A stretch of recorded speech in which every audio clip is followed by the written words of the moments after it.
There are places in South Louisiana that the land itself seems to reject. Not haunted in the way that word usually gets used. Not cold spots in a hallway or faces in a window. Something older than that.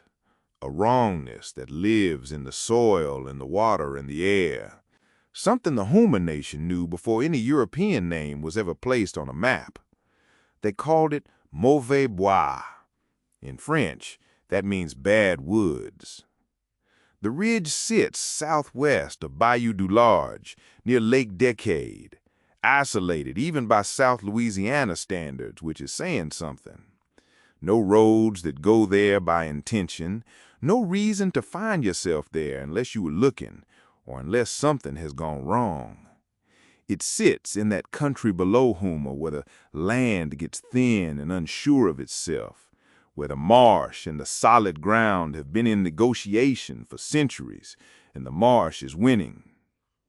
The Houma Nation has passed down nightmares about this place for generations.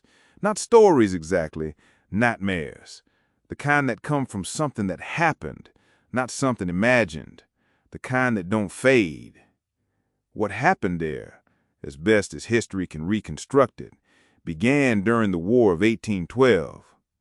A man named Vincent Gombi was making his way through the Bayou country. He was a battle companion of Jean Lafitte, the pirate, the privateer, the man who built his empire in the swamps below New Orleans and ultimately helped Andrew Jackson hold the city against the British. Gombi had been sent ahead, or had gone ahead, trying to find a route near the Mississippi River as the Battle of New Orleans approached. He found the ridge, and he found the people already living there. The American Indians on Mauvais Bois Ridge helped Gombi do what needed to be done. They cut down the cypress trees, old-growth cypress, trees that had been standing since before any of their grandparents were born, and they used the timber to build a barricade across Bayou Penchant. The goal was simple and brutal. Stop the British ship from passing. The ship's name was the Josephine. The barricade held, the Josephine could not cross, and in the engagement that followed, the details swallowed by time and water, the Josephine went down. The British soldiers aboard her went with it. Into Bayou Penchant, into the black water below Mauvais Bois Ridge. And the Houma say they never left. The Houma are not a people who speak lightly about the dead. They have lived in this country for longer than the French name on the ridge, longer than any map made by any European hand. They know the difference between a place that feels strange because you are a stranger and a place that feels strange because the place itself is broken. Mauvais Bois Ridge is the second kind. The oral tradition passed down through the nation describes something that comes up from the water after dark. Not the entire crew, not a parade of drowned soldiers, something quieter than that. A presence. Shadows that don't correspond to anything standing above them. The sound of movement in still water. A cold that arrives before the fog does.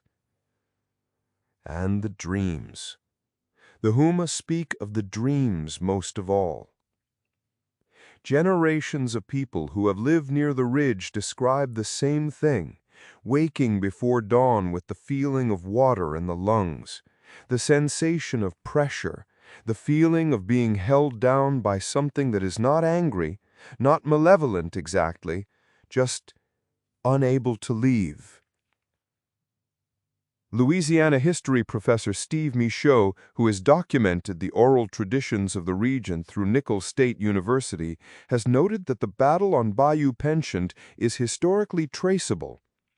Vincent Gombi's movement through the Bayou country during the War of 1812 can be placed in the documentary record. The cypress barricade on Bayou Penchant, that happened. What cannot be verified is the name of the ship. What cannot be confirmed in any naval record is whether a vessel called the Josephine was lost in those waters.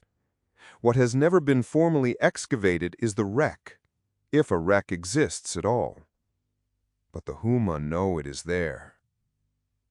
That is the particular weight of Mauvais Bois Ridge.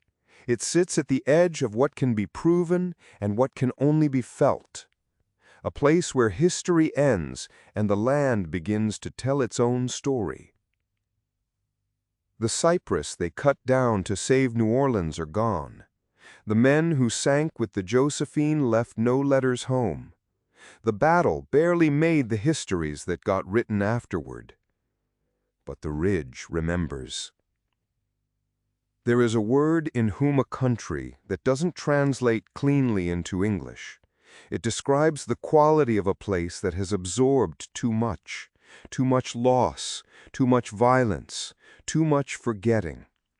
A place the living keep returning to without meaning to, drawn back by something they cannot name. The ridge sits there now, the same as it always has. The marsh is still winning its slow negotiation with the land. The water is still dark below Bayou Penchant. The fog still comes in from Lake Decade before dawn. And in the hours before the light arrives, if you are out there, and you are still, and you listen, you will hear it. Not the dead, not exactly, just the sound of something that went down a long time ago, still trying to surface.